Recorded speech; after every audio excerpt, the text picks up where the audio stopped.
Welcome to the Unwashed Asses, episode 94, recorded for Friday, March 15th, 2019.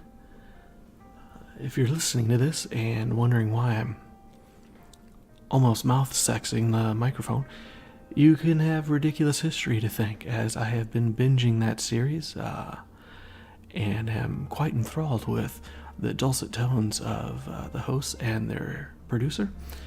And as I listen to my own show, I wonder if there's a way that I can improve the quality with minimal cost and effort to myself, because I am a lazy piece of shit.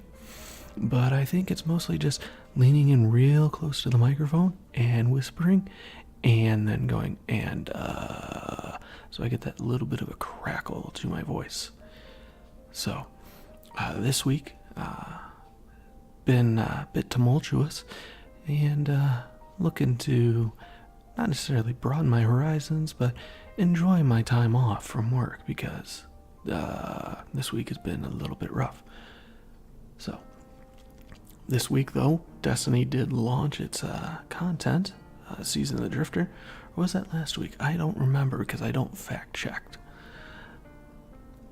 Anywho, this is gonna be hard to keep this up, because now I'm entertaining myself and not just yourself. But no, this week has been good and productive in terms of my Destiny career. Yesterday, I was able to work and progress several quests, including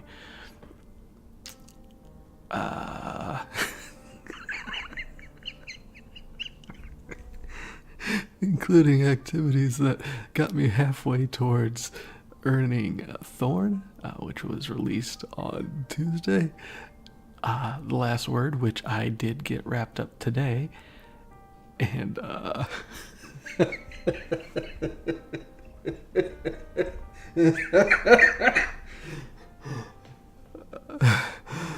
god. And the Allegiance quest, which pits players against either the Vanguard or the Drifter, and then the Invitation of the Nine quest, which dropped today. And this is something that's been bothering me about Destiny, is that the quests have been long and grindy, and it's just a matter of me really making sure I take the time to sit down and power through the content. And I had made that resolution last week when Season of the Joker had come out, but the quest tracking was bugged for most of the Gambit content, which is primarily what we had. So I decided to put the game down until this Tuesday, when a patch was coming out to resolve that. Also was coming with the release of Thorn, so figuring out Tuesday we're gonna start in earnest. But that didn't really happen, as work's been kicking my ass. So yesterday, rather than do my obligations to you and get shows out and content out, I binged Destiny 2 for a really long time and made a lot of good progress. So again, today got The Last Word knocked out. Yesterday was able to kind of group up the quests, and this is something that I have been enjoying with Destiny. I know we have some grindy quests, but most of them can be done simultaneously, like the Gambit quests for Malfeasance, which I'm still working on, and Breakneck, as well as the new Season of the Drifter content. It all revolves around playing Gambit, whereas the quests I was doing yesterday for Last Word and Thorn involved a lot of Crucible, so it forced me out of my box into using weapons that I don't typically use, and I found myself performing better than expected. It was a matter of really, taking my time and working through the content, and ultimately today it paid off. I had said, I'm going to make sure I get my recordings done and get the monthly art taken care of, but instead I said, I've only got a couple more steps to do in these quests, let me get them wrapped up, and before you knew it, it was 1 o'clock, and I still had to record some content. That being said, I'm super thrilled with what I was able to get knocked out. But what I'm not super thrilled about is the way that Bungie is continually cranking out the story content for Destiny. And rather than bitch and moan and ramble about how they're handling it, I think we could offer up some suggestions on how it could be improved. Namely, had a conversation in the Discord server earlier today about how well I think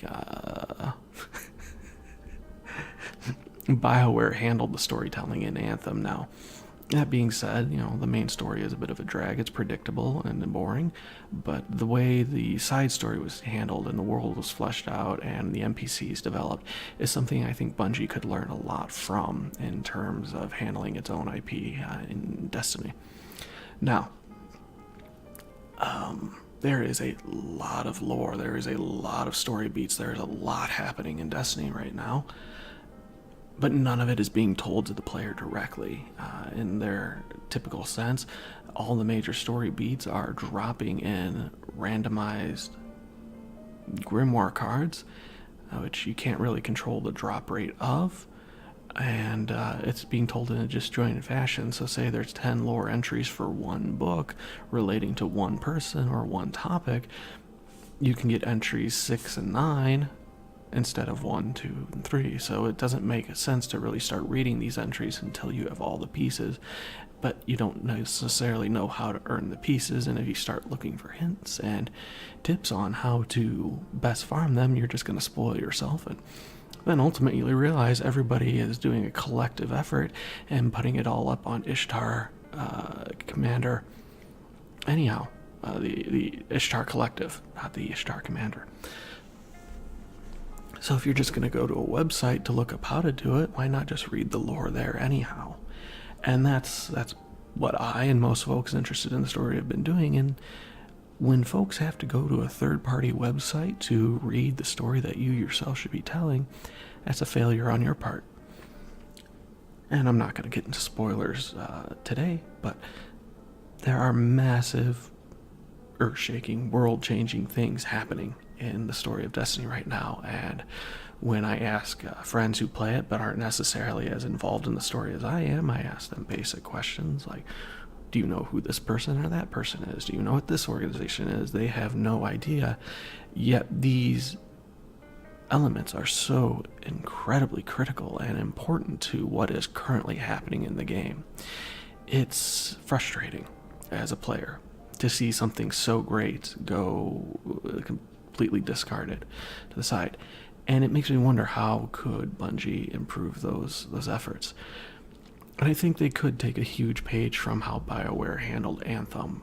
The biggest complaint that most folks, well, I shouldn't say biggest, one of the many complaints that folks had with Destiny 2 is that the player voice had been removed.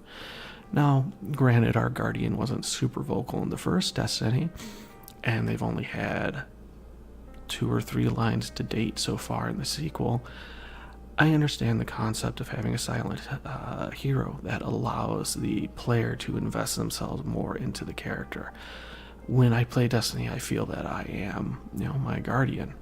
Whereas when I play Anthem, and it might be because I picked a female voice for Anthem, I don't necessarily feel that I am that character. I feel disconnected in a sense. I would be curious to see if that changes if I pick a male voice. But the point still stands. In Anthem, I felt a bit more invested because of the choices I was making. So there's a weird bit of disjointedness across both. However, what Bungie could do, again, is incorporate some of Anthem's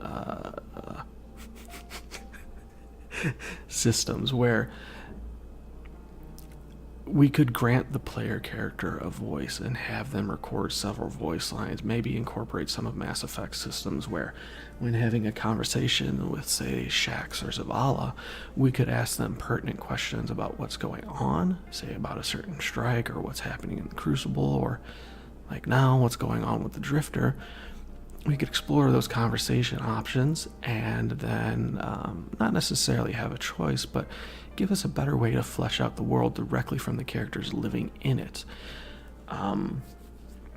That way we eliminate 2 birds with 1 stone, where the players get their voice back, and then the world and story gets fleshed out without having to read grimoire cards. It's a bit more natural, a bit more organic.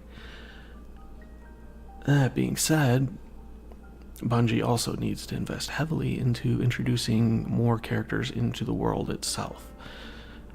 In the case of the latest mission, where we have to choose loyalty between the Vanguard and the Drifter, it's a bit disingenuous and dishonest because it's not really the Vanguard itself, it is the Praxic Order, which is a subdivision of the Vanguard.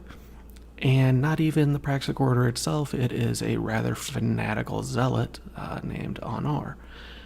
And the game doesn't make this clear at all unless you're reading these lore entries, which, again, most folks don't know how to get them. Sure, you get them in the Postmaster, which brings it a little more prevalent, but again, we have this openly hostile character that's asking us to side with them, and we have no idea what they look like, we have no idea what they sound like, we've never heard of them up until now. Why would we side with the psychopath? Well, because they're labeling it as the Vanguard instead of this character, whereas if you read the lower entries, you find out the Vanguard's actually told her to chill out and back off the Drifter. So again, just a terrible way of handling the story, whereas we could have had Anar get introduced through a brief story mission, or maybe she shows up in the hangar where we have to do most of our conversations with her regardless, because it's already been established that, again, through the lore entries, she would love nothing more than to walk down to the annex where the Drifter is and take a shotgun to his face. Let us hear that in her voice. Let us see that in her mannerisms. Let us see what she actually looks like so we can establish a connection with this character, understand their convictions and their motivations. But as it stands right now, they're a faceless entity, like so many others. The other prevalent one we have, which is a character introduced in the first Destiny but was never seen or heard from, was Shin Malphur, the, up till us, most recent owner of the Last Word, exotic hand cannon. Instead, we get weird emails from him, much like we did with Honor, that read more like the old personal ads, the two sides of the Pina Colada song, if you will. It's not handled in a very good manner. We don't have a model for Shin, much like Honor. We're going to places he's been, we're listening to the Drifter talk about him, but again, there's no real investment for the character, and in cases where we have major plot reveals, it would be nice to know that the people it would be nice to know about the people we're working with in a more organic sense.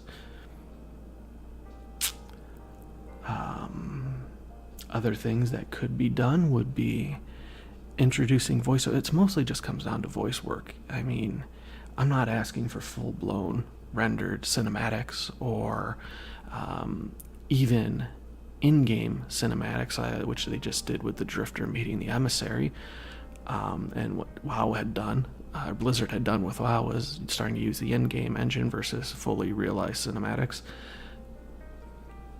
It gives the players something more to latch onto. It's something better, because I mean, unless you want to stop playtime to read the bits and scraps that are handed to you, you're forced to read about the game that you want to play outside the game, which I guess is good if you're obsessed with it, but again, it's not an organic, healthy flow, and leaves 90% of your player base not knowing what's happening when there are just such massive things occurring.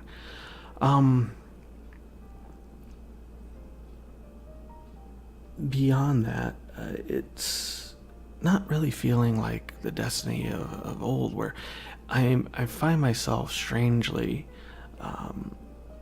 liking the voices of, say, Ghost or Zavala or Earl Grey Tea over in the EDZ, because these are characters I've not heard from lately. Perfect case in point, when you're doing the Vanguard loyalty mission and you're listening to the Drifter's audio recordings and he's talking about ghosts, I thought for sure my own ghost would speak up. Instead, he remained completely silent. Most likely because Bungie didn't want to bring the voice actor in or bother writing, script for him. So little bits and pieces like that. Say, since so many of these quests are grindy, and involve you reaching certain checkpoints, like collect 9 pieces of this, or kill so many of that, or bank so many of these motes. Why not have the characters chime in, and we understand we have radios and whatnot, and talk to your character as you're completed, like, or reach certain milestones during these quests. Again, just a little bit more organic way of telling the story and getting things fleshed out. Those are my 2 cents. I'm greatly enjoying this expansion over the Black Armory. It's not as grindy. The content is more substantial. There's more happening. And I feel myself invested in a game again that I love to pieces. So, that's going to wrap it up here. If you have thoughts or questions of your own, any comments, concerns, criticisms, critiques, feel free to drop an email over at theunwashedasses@gmail.com. And of course, this year, help the show grow. Tell a friend, or 2, or 10. Let them know they can get it wherever they get podcasts. But that's going to wrap it up, and we'll talk to you next time.